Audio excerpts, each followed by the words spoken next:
Silfra fisher বা Silfra ফাটল। এই ফাটল পৃথিবীর একমাত্র স্থান যেখানে আপনি দুই মহাদেশের টেকটনিক প্লেটের মাঝখানে সাঁতার কাটতে পারবেন।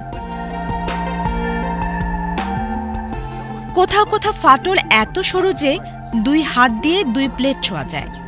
আইসল্যান্ডের মাঝখানে অবস্থিত সিলফ্রা ফাটলে ইউরেশীয় উত্তর আমেরিকান প্লেট একত্র হয়েছে। এখানে 63 মিটার পর্যন্ত গভীর ফাটলের সৃষ্টি হয়েছে। এ ফাটল প্রতি বছর 2 সেন্টিমিটার করে চওড়া হচ্ছে, যা পৃথিবীর জন্য উদ্বেগের কারণ। বলা হয়ে থাকে সিলফ্রা ফাটলেই রয়েছে পৃথিবীর সবচেয়ে স্বচ্ছ পানি। এই পানির মধ্য দিয়ে 100 মিটারের বেশি দূরের জিনিসও দেখতে পাওয়া যায়।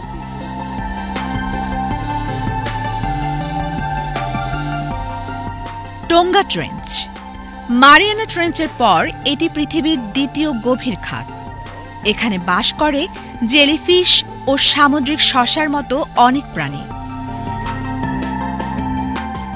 দক্ষিণ প্রশান্ত মহাসাগরে অবস্থিত এ খাতের কোথাও কোথাও 10 কিলোমিটারের বেশি গভীর। এখনও বিজ্ঞানীদের জন্য বড় রহস্য হয়ে আছে টোঙ্গা ট্রেঞ্চ।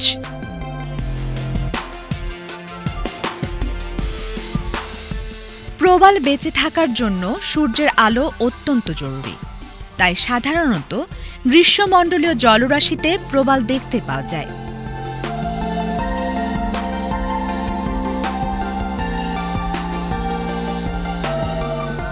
কিন্তু সাগরের গভীরে, যেখানে সূর্যের আলো বলতে গেলে পৌঁছায় না, সেখানেও কিভাবে প্রবাল প্রাচীর জন্ম নেয়?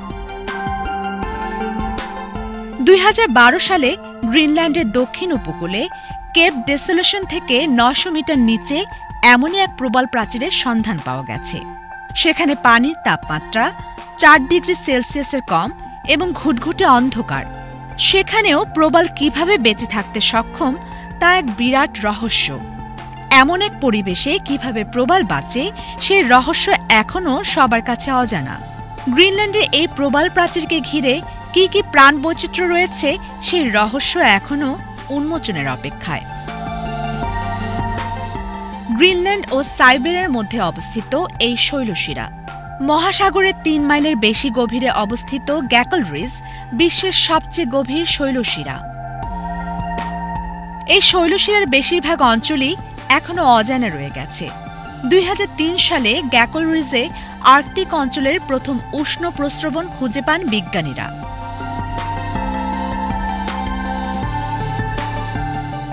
মহাসাগরের আশপাশের অঞ্চলের তুলনায় উষ্ণ প্রস্রবণে সামুদ্রিক প্রাণীর বসবাসের সংখ্যা 1 লাখ গুণ বেশি। সমুদ্রের উষ্ণ প্রস্রবণ ঘিরে যত প্রজাতির প্রাণীর সন্ধান পাওয়া যায় তা পাওয়া যায় না অন্য কোথাও। মিথেন গ্যাস যখন সাগর তলদেশের ফাটল দিয়ে বেরিয়ে আসে, তখন সেই নিঃসরণের দৃশ্যটা ঠিক যেন শ্যাম্পেনের বুদবুদের মতো।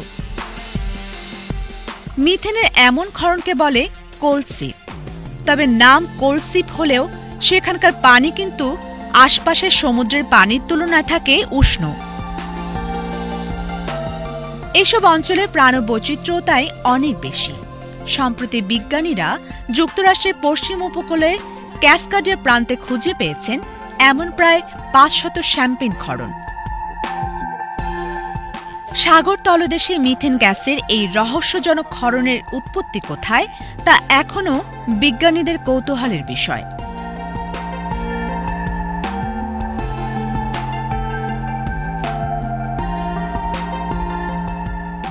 রস সি আইস শেলফ।